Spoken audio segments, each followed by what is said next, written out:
যদি রাত পোহালে শোনা যেত বঙ্গবন্ধু মরে নাই, জাস্ট আমার কাছ থেকে হাইজ্যাক হয়ে গেছে। তথ্যটা সম্পূর্ণ ভুল। এটি সাবিনা ইয়াসমিন ম্যামের না। আমি 12 বছর ব্ল্যাক লিস্টেড ছিলাম। যদি রাজপথে আবার মিছিল হতো, বঙ্গবন্ধুর মুক্তি চাই, মুক্তি চাই, মুক্তি চাই, তবে বিশ্ব পেত এক মহান নেতা, আমরা পেতাম ফিরে জাতির পিতা। তবে বিশ্ব পেত এক মহান নেতা, আমরা পেতাম ফিরে জাতির পিতা। দর্শক স্বাগত সবাইকে, আমি গাজী আনিস। এই মুহূর্তে আমার সঙ্গে আছেন সঙ্গীত শিল্পী লিসা কালাম, যিনি গানের জগতে যার দীর্ঘদিনের পথ চলা, দেশাত্মবোধক গান তো বটেই, একাই বঙ্গবন্ধুকে নিয়ে 2 শতাধিক গানে কণ্ঠ দিয়েছেন।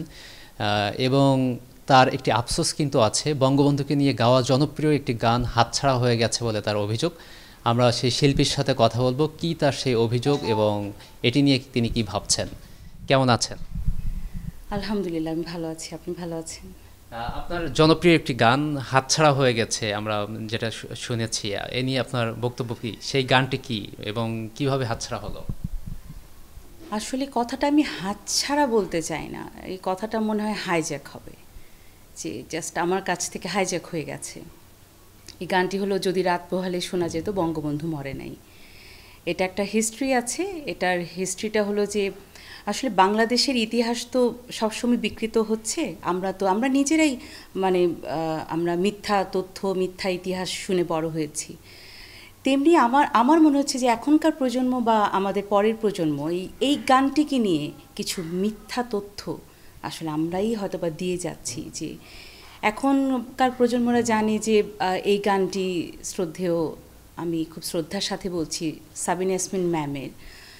বাট এই কথাটা, এই তথ্যটা সম্পূর্ণ ভুল। এটি সাবিনা ইয়াসমিন ম্যামের না। এই গানটি যদি সুরকার মলয় কুমার গাঙ্গুলি আর এই গানটির গীতিকার হলেন হাসান মতিউর রহমান, তাদের পরে যদি কোনো সিঙ্গার, কোনো শিল্পী গেয়ে থাকে, সেটা আমি। বাসায় ফ্রেশ জুস তৈরি করতে আমার আছে ভিশন ব্লেন্ডার। ভিশন ব্লেন্ডার, জীবনে আধুনিকতা। ফিমেল ভার্সন তো অবশ্যই। আর এটা হলো 90 সালের দিকে গান। এটা আমি আপনাকে বলতে পারি যে মোহাম্মদ শাহনেওয়াজ নামে একজন সুরকার আছেন শ্রদ্ধেয়। তো শাহনাজ কাকার মতিঝিল কলোনিতে একটা বাসা ছিল। ওই বাসায় আমাকে ডেকে নিয়ে যায় মলয় কুমার গাঙ্গুলি। তো মলয় কাকা সেই দিন আমাকে হারমোনিয়াম দিয়ে এই গানটি তুলে দিয়েছিলেন এবং আমাকে বলেছিলেন সেটা ছড়িয়ে দাও, কারণ এত সুন্দর একটি গান। তো আমি তখন থেকেই মলয় কাকা গাওয়ার পর থেকেই যে 90-এর গণ অভ্যুত্থানের মঞ্চ থেকে আমি এই গানটি আস্তে আস্তে বাংলাদেশের আনাচে কানাচে এটা ছড়িয়ে দিতে থাকি। যদি একটু জিজ্ঞেস করি যে এটার রেকর্ডটা কি ছিল, ওই সময় কি রেকর্ড করা হয়েছিল নাকি আপনি শুধু মাইকে বা ওই সময় আপনাদের যে আন্দোলন ছিল সেভাবে ওইভাবে গাইতেন? ওকে, তখন যে রেকর্ড হয়েছিল আসলে এই রেকর্ডটা আমার কাছে এখন নাই, কারণ আমি কখনোই বুঝি নাই যে এটা আমাকে প্রুভ করতে হবে যে এই গানটি আমার। এবং আমি যদি বুঝতাম যে ভাইয়া এটা আমাকে প্রমাণ দিতে হবে, আমি হয়তো বা তখনকার রেকর্ডটা রেখে দিতাম। 96 সালের পরেও যখন আওয়ামী লীগ সরকার ক্ষমতায় আসলো, তখনও গানটা ঠিক আছে যে আমি গাচ্ছি, আমি এটা অ্যালবামও করেছি, রেকর্ডও করেছি।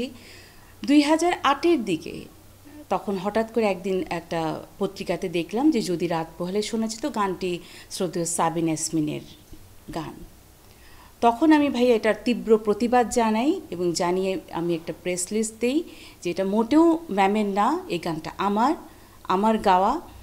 আমি যখন এই পত্রিকাতে জানার পরে যখন প্রতিবাদটা জানালাম, তখন আমাকে অনেক সাংবাদিক ভাইরা ফোন করলো যে আপা এটা বিষয়টা কি। আমি তখন ওনাদেরকে ডিটেলস বললাম যে এইভাবে আমাকে ওনারা গানটা উঠাই দিয়েছে নিজের হারমোনিয়ামে করে। তখন তারা শ্রদ্ধেয় হাসান মতিউর রহমানকে কোশ্চেন করেন, ফোনে করেন বা ইন্টারভিউ করেন।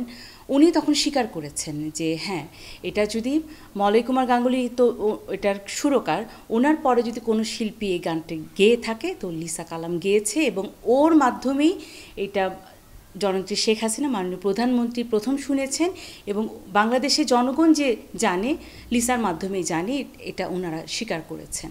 বঙ্গবন্ধুকে নিয়ে গান গাওয়া যে একটা মানে শাস্তি পেতে হয়, এটা আমার তখন, আমি আসলে ছোট লিসা জানতো না যে এটা একটা ওয়ান কাইন্ড অফ। আমি 12 বছর ব্ল্যাক লিস্টেড ছিলাম বাংলাদেশের মিউজিক ইন্ডাস্ট্রির যে কোনো সেক্টরে, আমি ব্ল্যাক লিস্টেড ছিলাম। তো একজন শিল্পীর জীবন থেকে যখন 12টি বছর চলে যায়, তো সেই শিল্পী জীবনে কী থাকে আমার আসলে জানা নাই। আর মাননীয় প্রধানমন্ত্রী, আমি ওনার সাথে কিছুদিন আগেও দেখা করেছি জাতীয় সংসদ ভবনে ওনার অফিসে। তো আমার 100 গান নিয়ে, আমি বঙ্গবন্ধুকে নিয়ে 100 গান করেছি, তখন উনি সেটার মোড়ক উন্মোচন করেছেন। মাননীয় প্রধানমন্ত্রী তখন সংসদ ভবনে যারা ছিলেন ওনার কর্মকর্তা বৃন্দ, ওনাদের সবার সামনে আমাকে উনি ইন্ট্রোডিউস করে দিচ্ছেন যে লিসা, তোমরা তো অবশ্যই রাত পোহালে গানটা শুনেছ, এটা ওর গাওয়া, আমি ওর মুখেই প্রথম শুনেছি। যেখানে মাননীয় প্রধানমন্ত্রী নিজেই বলেন, আসলে এর চেয়ে আর বড় মানে কি হতে পারে আমার জীবনে প্রাপ্য। আমার একটা কষ্ট কি জানে, যে আমার এখনও অগস্ট আসলে, 17 মার্চ আসলে, যখন আমি এখনকার ছেলে মেয়েদেরকে এই গানটি লাইভে গাইতে শুনি বা রাস্তাঘাটে বাজাতে শুনি, আমার অনেক কষ্ট লাগে, কেমন জানি বুকের ভিতরে একটা মোচড় দেয় যে গানটা তো আমার। বা আমার বাচ্চারা যখন স্কুল থেকে শুনে আসে, মা এটা না তোমার গান, তাহলে কেন তোমার নাম বলছে না? এই প্রশ্নগুলো আসলে আনসার আমি কাউকেই দিতে পারি না।